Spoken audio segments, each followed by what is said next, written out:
ये बारामती की मुझे लगता है नहीं नहीं, ये तो शिंदे शिवसेना की तस्वीरें, ये वर्षा की तस्वीरें हैं। वर्षा जो अधिकृत के बाद वर्षा की तस्वीरें यहाँ पर सेलिब्रेशन चल रहा है। मुख्यमंत्री आवास की तस्वीरें ये और वहां पर सेलिब्रेशन चल रहा है। यहाँ पर एक बात और इंटरेस्टिंग मुझे यहाँ पर मेंशन करनी होगी कि देखिए अभी यहां से महाराष्ट्र की राजनीति कहां पर जाती है, क्योंकि विपक्ष अब सिकुड़ गया है 54 सीटों पर। अब विपक्ष कौन बनेगा? क्या अजित पवार को विपक्ष बनना पड़ेगा? क्या एकनाथ शिंदे की मन की बात नहीं मानी जाती, मुख्यमंत्री पद नहीं मिलता है, तो क्या वो विपक्ष की तरफ जाएंगे? क्या शरद पवार अजित पवार दोबारा एक साथ आएंगे? कुछ अलग तरीके से सोचना पड़ेगा। या दोबारा कांग्रेस को एक तरफा विपक्षी पार्टी के रूप में अलग से काम करके अपने आप को रिवाइव करना पड़ेगा? देखिए, मैं कांग्रेस का महाराष्ट्र वालों को हेडेक शुरू हो गया होगा। वो कह रहे हैं हमें हेडेक हो गया। भाई हो गया इनका, इधर से उधर बंद करो। हम कांग्रेस की बात नहीं कर रहे हैं। देखिए, कांग्रेस का आज की तारीख में सबसे वर्स्ट परफॉर्मेंस है। कांग्रेस किसी भी चुनाव में इतने कम सीटों पर नहीं गई, कभी नहीं गई। 44 उनका सबसे बेस्ट ऑफ द परफॉर्मेंस हमने देखा था। मतलब सॉरी, पिछले चुनाव में जब पूरा चीज उनके खिलाफ था तब भी 44 सीटें वो जीत पाई थी।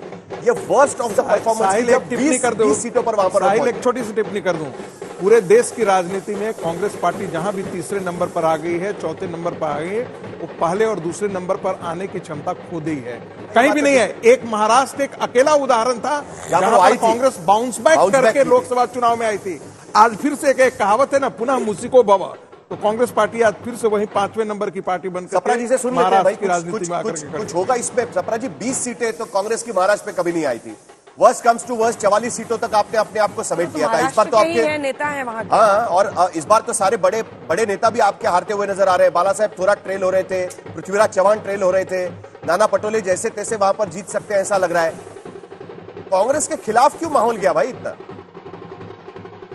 देखिए साहिल, मुझे ऐसे लगता है, हाँ ये बात ठीक है कि सबसे वर्स्ट परफॉर्मेंस है हमारा। अब इसका इसीलिए मैंने कहा कि कॉन्स्टिट्यूएंसी वाइज हमको इसका इंट्रोस्पेक्शन करना पड़ेगा। लेकिन लार्जली अगर बड़े पर्सपेक्टिव पे अगर हम देखें तो महाराष्ट्र के अंदर निश्चित रूप से भारतीय जनता पार्टी जो ध्रुवीकरण करना चाहती थी, उस ध्रुवीकरण करने में वो कामयाब हुई है। ठीक है, होली मनाया जा रहा है, रंग अबीरों वाली होली है ये। हम आपको दिखा रहे हैं वर्षा, जो कि पार्टी दफ्तर है, माफ कीजिएगा घर है एकनाथ शिंदे का, वहां के जश्न की तस्वीरें दिखा रहे हैं। और महायुति की धमाकेदार जीत हुई है। प्रचंड जनादेश, आंधी तूफान महायुति के नाम यहाँ पर आता हुआ दिखाई दे रहा है। और अरब सागर से आ रही लहरें ये साफ संदेश दे रही हैं। 3 बजे महायुति की अहम प्रेस कॉन्फ्रेंस है, सबकी नजर रहेगी कि पीसी में वो लोग क्या कहते हैं।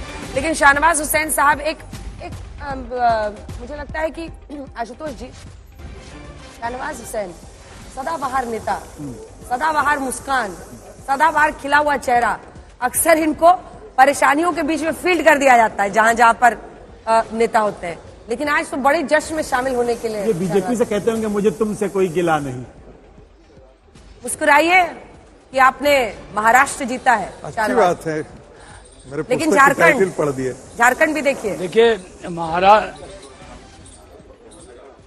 देखिए आज बड़ी बात है, ये सही कहा कि समंदर की लहरें जो उठी हैं वो बीजेपी के पक्ष में है और वहां से बात निकलेगी तो दूर तक जाएगी।